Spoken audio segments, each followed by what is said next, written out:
বলছি এটা আমরা কখনোই পারতাম না যদি এই অভ্যুত্থান সফল না হতো। আজকে হয়তো এই প্রোগ্রামই হতো, কিন্তু এই প্রোগ্রামে যারা মানুষ আছে তাদের একজন এখানে উপস্থিত থাকতে পারতো না। আজকে ওই ডকুমেন্টারিতে যে শব্দগুলো, বাক্যগুলো, যেগুলো তিক্ত সত্য বাংলাদেশের ইতিহাসের, এই সত্যগুলো আজকে যেভাবে আপনারা তুলে ধরেছেন, দেখেছেন, শুনেছেন, এগুলো আপনারা কখনোই পারতেন না।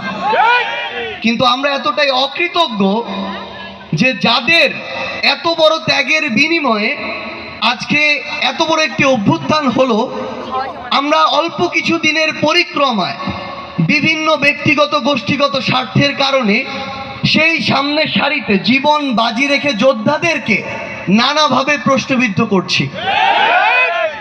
আমি খুব স্বাভাবিকভাবে সোশ্যাল মিডিয়ায় খুব একটা খেয়াল রাখার সুযোগ হয় না, বাট যে কোনো একটা কারণে লাস্ট কিছুদিন ধরে মাঝে মাঝেই দেখি যে সুযোগ পেলেই যারা এই অভ্যুত্থানের সামনের সারির যোদ্ধা ছিল, অনেক যোদ্ধা আছে যাদের জন্ম হয়েছে 5ই আগস্টের পরে, কিন্তু আমার সাথে আজকে এখানে ফজলে রাব্বি আছে, কিংবা আমার সামনে এমন অনেক যোদ্ধা আছে, যদি এই অভ্যুত্থান সফল না হতো তাহলে ওই সুজন কিংবা মুক্তা গঙ্গা এই রাব্বিদের মতো যোদ্ধাদেরকে হয় ঝুলিয়ে রাখতো, না হয় তাদের লাশ করতোয়ার তীরে পাওয়া যেত।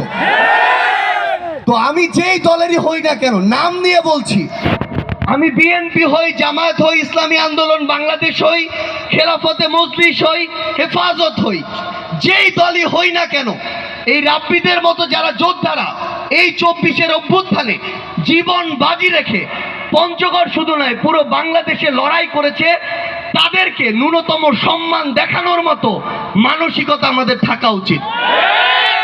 আমাদের মধ্যে অনেক বিভাজন থাকতে পারে, আমাদের ভিতরে মতপার্থক্য থাকতে পারে, রাজনৈতিক আদর্শ ভিন্ন হতে পারে, কিন্তু আমরা যে অস্তিত্বের লড়াই ভুগছিলাম, যেখানে জীবন নিয়ে পালিয়ে বেড়াতাম, সেখানে যখন আজকে বুক ফুলিয়ে বেড়াই, কার জন্য এভাবে হাঁটতে পারি সেটা আমরা ভুলতে পারি না।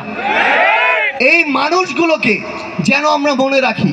খুব স্বাভাবিকভাবেই মতপার্থক্য হবে, কিন্তু পারস্পরিক ওই শ্রদ্ধা বোধটুকু যেন আমরা পঞ্চগড়ে যারা আছি আমাদের মধ্যে যেন থাকে। খুব স্বাভাবিকভাবেই প্রত্যেকটা মানুষ ভিন্ন, তার বৈশিষ্ট্য ভিন্ন, চিন্তা ভাবনা ভিন্ন। কাউকে হয়তো একটা নতুন সংস্কৃতি আকৃষ্ট করবে, কাউকে আরেকটা, সেটা বিষয় না, কিন্তু আমাদের ভিতরে যেন এই পারস্পরিক শ্রদ্ধাবোধগুলো থাকে। এবং আমি অনুরোধ করব পুরো বাংলাদেশের মানুষ জানে উত্তরের এই পঞ্চগড় ভালো মানুষদের জেলা, তাদের মন মানসিকতা ভালো,